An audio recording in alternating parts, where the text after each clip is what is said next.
out again.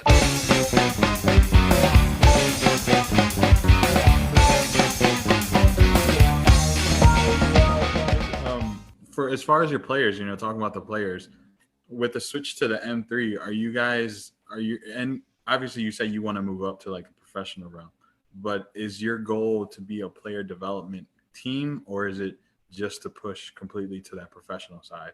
Because like, will you guys? I guess two-part question.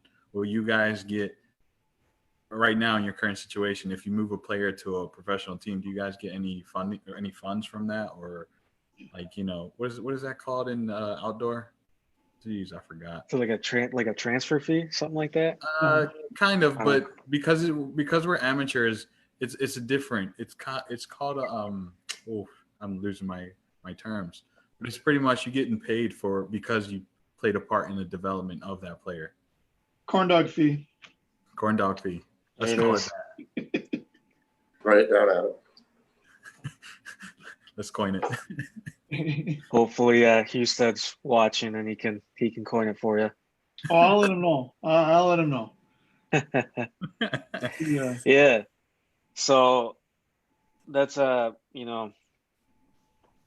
not sure how to answer that at this point. Right now we're very much a development and a stepping stone for players, which by all means, having several players get called up to the risers and be able to play in their beautiful arena is amazing. Like that makes all of the work worth it alone.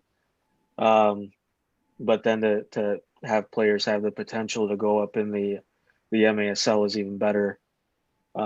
So yeah, that's where we're at now. And I mean, we've even had some MASL vets be on our rosters, and then eventually sign back with MASL teams. So you got like Diego Bobadilla that's at the Ambush right now. Yep. Played for us several games.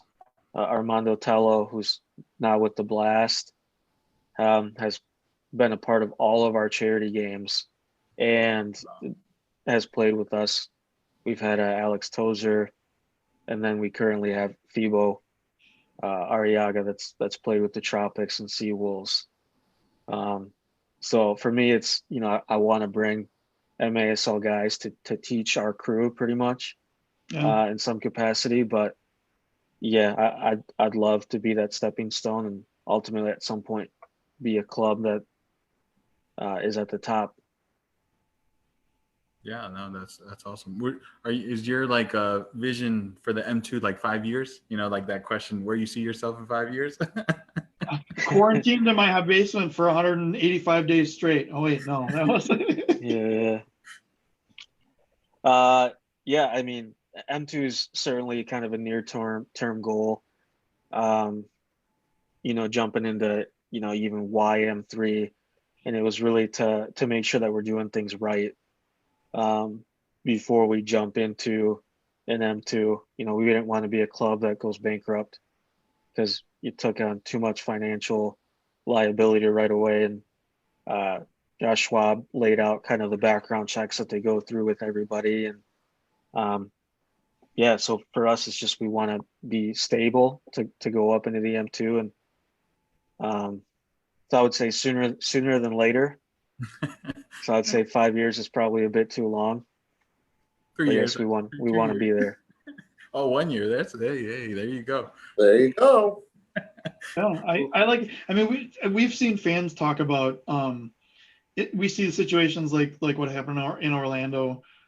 We saw what happened with the Canada team, and I think in fact, Gio, I think you even said this, that teams should have to do a year in M2 to prove that they can do it. And I get it. There's situations where, like, if the M2 is constantly changing, I know they were looking to stabilize that, but if all of a sudden all the teams were on the West Coast, obviously you can't do it because of travel costs. It's just, there's no way a Michigan team or Chicago, Milwaukee, whatever, is going to be able to do that if it's all your games are on the West Coast or all on the East Coast or whatever. But I think it's a decent idea to have a team in M2 for a year and then move up. And I think if a team's looking to go into M2, I think it's a good idea to have them in M3 for a year.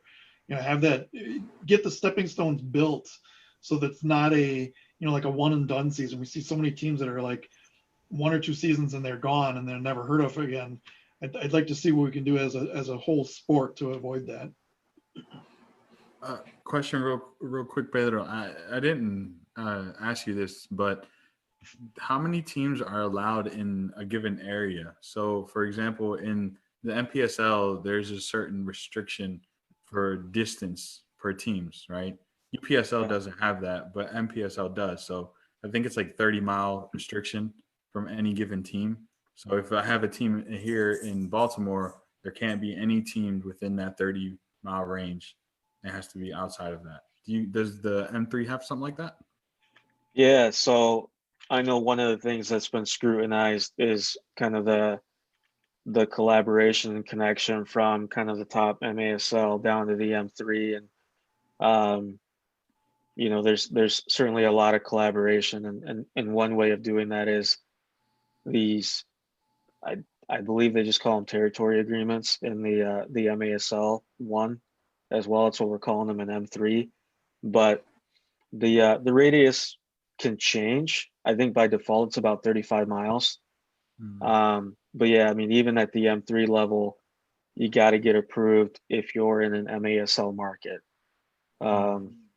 So for us, that MASL member was Risers, and we already had agreement with them, so we were golden from the beginning.